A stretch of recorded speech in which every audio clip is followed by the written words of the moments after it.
Do like us. Comment on our video. And subscribe our YouTube channel. mahindraguru.com. The Brahmastra for success. Your success is our success.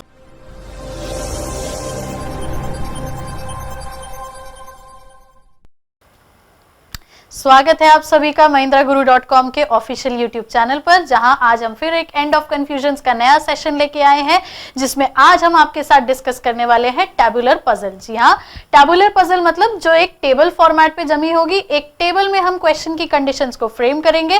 तो आज का जो प्रश्न हमने आपके लिए लिया है, आज जो क्वेश्चन हम आपके साथ डिस्कस करने वाले हैं, वो इसी टैबुलर अरेंजमेंट पे बेस होगा।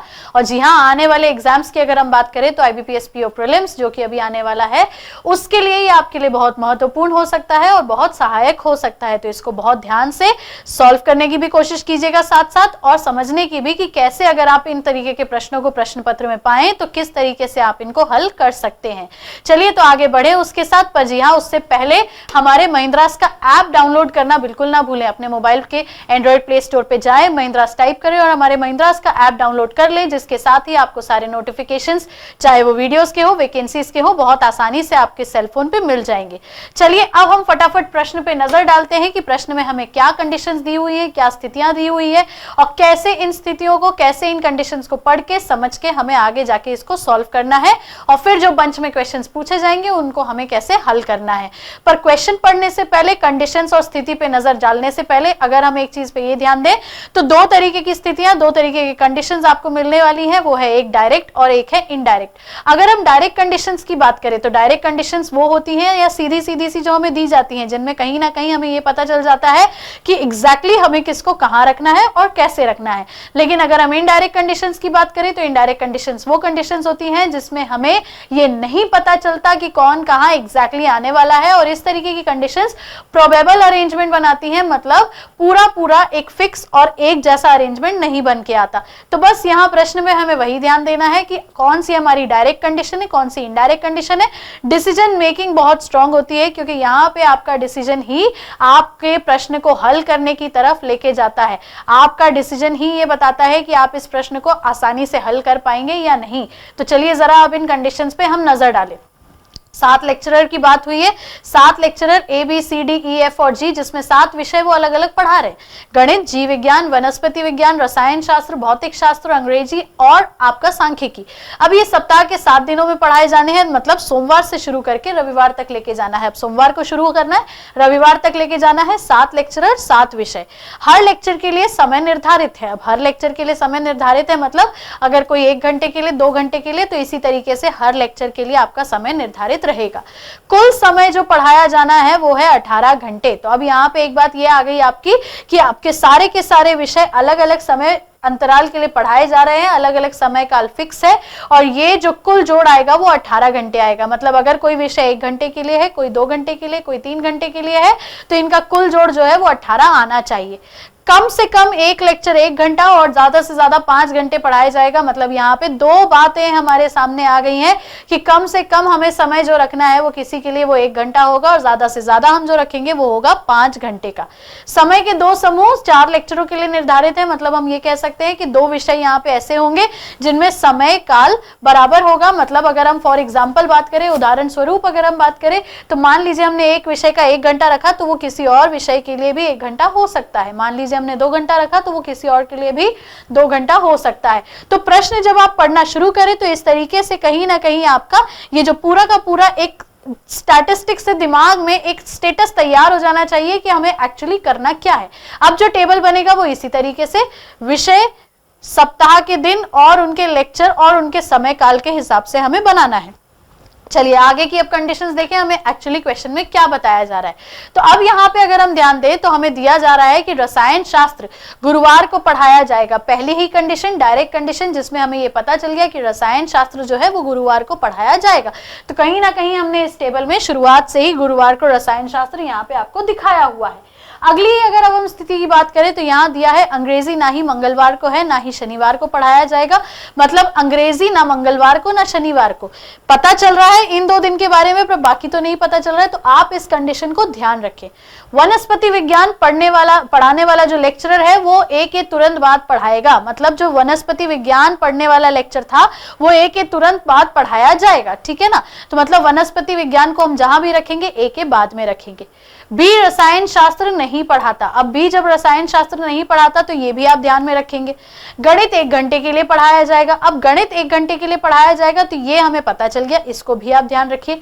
लेक्चर बी ने अपना लेक्चर जो है वो शुक्रवार से पहले किसी दिन दिया है, मतलब लेक्चरर बी जो है वो अपना लेक्चर शुक्रवार से पहले दिन, मतलब सोमवार, मंगलवार, बुधवार, गुरुवार, इन चारों में से किसी में भी दे सकता है, क्योंकि यहाँ साफ लिखा है कि शुक्रवार से पहले किसी दिन दिया है। या तो लेक्चर ई या तो लेक्चर एफ अपना लेक्चर रविवार को नहीं दिया जाएगा। मतलब सीधी बात है कि ये लेक्चरर ई जो है वो लेक्चर एफ अपना लेक्चर रविवार को नहीं देगा, तो रविवार के अलावा कभी भी कहीं पे भी जा सकता है। अब इसके बाद अगर अब हम कंडीशन पे नजर डालें तो यहाँ पे साफ साफ दिया हुआ है कि लेक्चर ए ने सी से ज्यादा देर तक पढ़ाया है। अब जब लेक्चर ए ने सी से ज्यादा देर तक पढ़ाया है तो जितना भी सी का समय होगा वो ए से ज्यादा होगा। लेक्चर सी द्वारा लिया गया समय बी और एफ के लिए गए समय का कुल जोड़ है। ये सारी बातें आपको ध्यान रखनी है। चाहे तो आप पेन पेपर से साइड में इसको लिखते भी चल सकते हैं, जिससे आपको साइड में ये टेबल जो है वो समझने में आसानी होगी। गणित और जीव विज्ञान के लिए लिया गया समय जो है वो एक समान ही होगा, मतलब गणित और जीव विज्ञान का समय एक समान। और अगर हम थोड़ा ध्यान करें तो अभी थोड़ी देर पहले हमने देखा था कि गणित जो है वो 1 घंटे के लिए है, तो अगर गणित 1 घंटे के लिए है मतलब जीव विज्ञान भी आपका 1 घंटे के लिए ही पढ़ाया जाएगा। जिस लेक्चर ने सबसे ज्यादा समय लिया वो उससे ठीक पहले है जिसने सबसे ज्यादा लिए गए समय से 1 घंटा कम लिया। कॉम्प्लिकेटेड कंडीशन, लेकिन ये सीधी बात बता रही है कि जिस भी ने सबसे ज्यादा समय लिया मतलब 5 घंटे का, क्योंकि पहले हमें ये बताया गया था कि मैक्सिमम कोई भी एक लेक्चर 5 घंटे का हो सकता है, तो जिस किसी ने भी 5 घंटे का समय लिया वो 4 घंटे के बाद आएगा, क्योंकि 4 घंटे को उसके पहले हमें रखना है। शुक्रवार और रविवार को पढ़ाए गए समय का अंतर जो है वो लेक्चर ए द्वारा लिए गए समय के बराबर है। मतलब शुक्रवार फ्राइडे को और संडे को, रविवार के दिन जो भी आपके लेक्चर टाइमिंग्स है उनका डिफरेंस आएगा ए के द्वारा लिया गया समय। जिसने गणित पढ़ाया है उससे सी तुरंत पहले और जी तुरंत बाद है। मतलब क्या हुआ है यहाँ पे, गणित विषय जहां कहीं पे भी आएगा सी उससे पहले आएगा और जी उसके बाद आएगा। रविवार को 3 घंटे से कम समय का लेक्चर पढ़ाया गया है। अब रविवार को 3 घंटे से कम मतलब या तो 1 घंटे का या तो 2 घंटे का, पर हम यहाँ पे रविवार के लिए जो समय निर्धारित कर रहे हैं वो है 2 घंटे का समय। क्यों हम निर्धारित कर रहे हैं 2 घंटे का समय, क्योंकि अगर आपको ज्ञात हो तो थोड़ी देर पहले ही हमने गणित के लिए और ये आपके जीव विज्ञान के लिए, जूलॉजी के लिए 1 घंटा फिक्स किया था। क्यों किया था, क्योंकि वहां पे दिया हुआ था कि जीव विज्ञान और गणित एक समान समय लेगा और गणित के लिए आपको 1 घंटे का समय दिया ही हुआ था। और उससे भी पहले की कंडीशंस में हमें बताया गया था कि किन्हीं 2 सब्जेक्ट के 2 पेयर आपके इस तरीके से होंगे जिनका समय समान होगा, बाकियों का नहीं होगा। तो अगर गणित के लिए और जीव विज्ञान के लिए 1 घंटे का समय है तो जी हाँ बिल्कुल, रविवार को अगर 3 घंटे से कम लेना है तो वो बचेगा आपका क्या, 2 घंटे का समय। अब अगर हम आगे देखें तो दिया गया है कि रसायन शास्त्र और वनस्पति विज्ञान के बीच में केवल 1 लेक्चर पढ़ाया गया है। तो अब देखिए यहाँ पे ध्यान से जरा इस टेबल पे, रसायन शास्त्र को हमने गुरुवार को रखा हुआ है, वनस्पति विज्ञान को हम रख रहे हैं मंगलवार के दिन। हम इसको नीचे की तरफ शनिवार के दिन क्यों नहीं रख रहे हैं, उसका सीधा सीधा सा तात्पर्य यहाँ पे ये आ जाएगा कि जीव विज्ञान और गणित के 2 दिन बाद पढ़ाया जा रहा है, क्योंकि जीव विज्ञान को गणित के 2 दिन बाद पढ़ाना है। अब अगर आप बात कीजिए, वनस्पति को हम यहाँ नहीं रखते, वनस्पति को हम शनिवार की जगह रख देते कि रसायन और यहाँ पे उसका 1 दिन का गैप हो जाता। तो गणित को और जीव विज्ञान को जो 2 दिन बाद रखना है तो गणित हम यहाँ रख नहीं सकते, क्योंकि यहाँ रसायन ऑलरेडी रखा हुआ है।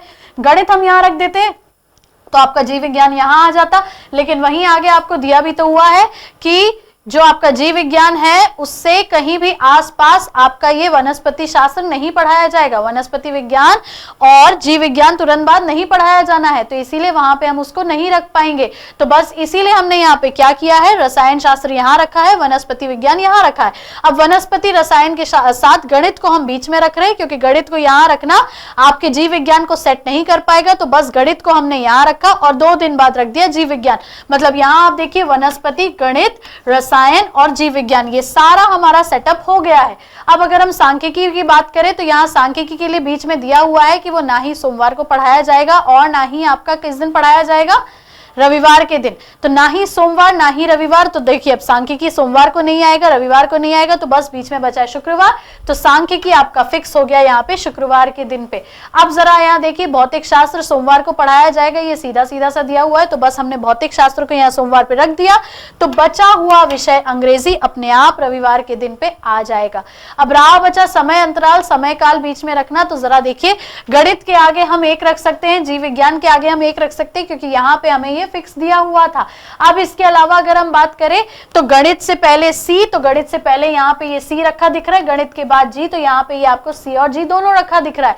अब समय की अगर हम बात करें तो 5 घंटे से पहले 4 घंटे का समय आना ही था, और 5 घंटे से पहले 4 घंटे का समय 4 से 5 हमने लिया है गुरुवार और शुक्रवार में। क्यों हमने लिया है? क्योंकि हम इसको यहाँ पे सोमवार मंगलवार में नहीं ले सकते, क्योंकि सी के लिए, ए के लिए कंडीशंस दी हुई है। ए के लिए बोला गया है कि शुक्रवार और रविवार के बीच का जो समय होगा उसके अंतर को हम यहाँ पे रखेंगे, तो इसीलिए हम यहाँ पे 4 और 5 को फिक्स कर रहे हैं। ई और एफ के लिए ये कहा गया था कि वो रविवार को नहीं आ सकता है, पर आएगा लाइन से। सी और जी की वजह से ये बीच में यहाँ कहीं आ नहीं सकता, तो ई और एफ आ जाएगा आपका यहाँ पे बीच में। तो बस इसी तरीके से शुक्रवार को ई हो जाएगा, यहाँ एफ हो जाएगा। तो जब यहाँ ई हो गया, यहाँ एफ हो गया, सी फिक्स हो गया, जी फिक्स हो गया। ए के लिए बस बात यहाँ आती है कि गणित जो है वो ए नहीं पढ़ा रहा है, या वनस्पति विज्ञान भी जो है वो ए नहीं पढ़ा रहा है, इस तरीके की कुछ कंडीशंस आपको बीच में दी हुई हैं। तो बस ए को यहाँ रखा है, बी को यहाँ रखा है, डी अपने आप नीचे अपनी जगह बना लेगा। समय की अगर हम बात करें तो सारी की सारी कंडीशंस के हिसाब से ए के लिए 3, क्योंकि देखिए शुक्रवार का 5 है, रविवार का 2 है, तो 5 और 2 का डिफरेंस 3 आ जाता है। यहाँ पे ये फिक्स हो गया, 5 4 ये 2 ये फिक्स है ही। 1 और 1 हमें प्रश्न में दिया ही हुआ था, 18 घंटे में से बचता है 2 घंटा, तो बस वो सी के लिए अपने आप यहाँ पे 2 घंटे का समय आ जाएगा। तो ये आपका टेबल अरेंजमेंट बन चुका है, पूरी की पूरी कंडीशंस पढ़ के और पूरी की पूरी कंडीशंस को बना के। इस तरीके से आपको ये जो प्रश्न आते हैं कहीं ना कहीं बहुत ज्यादा मेंटल एबिलिटी की डिमांड करते हैं, बहुत ज्यादा मेंटल स्ट्रेस आप फील करेंगे प्रश्न को हल करते समय, क्योंकि कई सारी कंडीशंस, कई सारी स्थितियां इसमें ऐसी हैं जिनको आपको सिर्फ ध्यान रखना है और पढ़ने के साथ ही फिर आखिर में उनको जमाते चलना है एक दूसरे से लिंकअप करते हुए। अब बात यहाँ पे ये नहीं थी कि हमने प्रश्न को हल कर लिया, कैसे जमा लिया, कहां से जमा लिया। बात यह है कि बंच में हमसे जो पूछे गए प्रश्न है उनमें क्या पूछा जा रहा है। तो ए कौन सा विषय पढ़ाता है, सबसे पहला प्रश्न है, तो ए पढ़ाता है भौतिक शास्त्र, तो बस हमारा विकल्प नंबर 3 इसका उत्तर हो जाएगा। प्रश्न नंबर 2 की अगर हम बात करें तो सबसे ज्यादा लिए समय के लिए कौन सा विषय पढ़ाया जा रहा है, तो सबसे ज्यादा समय के लिए सांख्यिकी पढ़ाया जा रहा है, और सांख्यिकी है हमारा विकल्प नंबर 1, तो विकल्प नंबर 1 हमारा प्रश्न 2 का उत्तर हो जाएगा। आगे अगर हम बढ़े प्रश्न 3 के लिए, तो 1 घंटे के लिए कौन सा विषय पढ़ाया गया है, तो बस 1 घंटे के लिए पढ़ाया गया है गणित और जीव विज्ञान। और अगर हम यहाँ ऑप्शंस में देखें, विकल्प में देखें, तो हमें गणित और जीव विज्ञान में सिर्फ गणित दिया हुआ है, तो बस गणित हमारा उत्तर हो जाएगा। आगे अगर हम देखें तो प्रश्न 4 में हमें अंग्रेजी किस दिन पढ़ाई जाएगी, तो अंग्रेजी पढ़ाई जाएगी आपकी रविवार को, संडे को, तो बस विकल्प नंबर 4 हमारा इसका उत्तर हो जाएगा। अगला प्रश्न अगर हम इसमें देखें तो 3 घंटे के लिए कौन सा विषय पढ़ाया गया है, तो 3 घंटे के लिए भौतिक शास्त्र पढ़ाया जा रहा है, तो विकल्प नंबर 2 हमारा इसका उत्तर हो जाएगा। तो हमने पजल सॉल्व किया, साइड में टैबुलर फॉर्म में इसको फ्रेम किया और फिर बंच के इसके 5 क्वेश्चन सॉल्व किए। ये सारी की सारी चीजें आपको बहुत ध्यान से करनी है, बहुत ध्यानपूर्वक, ये क्या ध्यान रखते हुए कि आप किन्हीं भी कंडीशंस में कंफ्यूज ना हो, किन्हीं भी कंडीशंस में ये ना फेस करें कि कैसे इसको कहां पे क्यों रखा, क्योंकि बहुत सारी चीजें आपको यहाँ पे मानसिक तौर पे परेशान करने वाली हैं। तो इन तरीके के प्रश्नों को जरा आप हल करने की प्रैक्टिस कर लें, क्योंकि ये आपके एग्जाम्स में आने वाली जितनी भी परीक्षाएं हैं उनमें ये पूछा जा सकता है। आपको अगर ये सारी चीजें समझ में आई हैं तो हमारा वीडियो बिल्कुल आप लाइक करना ना भूलें, कमेंट करके सजेस्ट आप बिल्कुल कीजिएगा कि आप आगे और क्या देखना चाह रहे हैं, किस तरीके की पजल्स और आप देखना चाहते हैं, तो ये सजेशन बिल्कुल आप हमें कमेंट बॉक्स के थ्रू दे सकते हैं। वीडियो शेयर आप कर लीजिए, और अगर अब तक आप हमारे सब्सक्राइब व्यूअर नहीं बने हैं तो बस इस सब्सक्रिप्शन बटन पे क्लिक करें और हमारे सब्सक्राइब व्यूअर बन जाएं। महिंद्रा गुरु के एंड ऑफ कंफ्यूजन के इस सेशन में आज हम यही विराम लेते हैं, ये कहते हुए आपकी सफलता में ही हमारी सफलता है। धन्यवाद।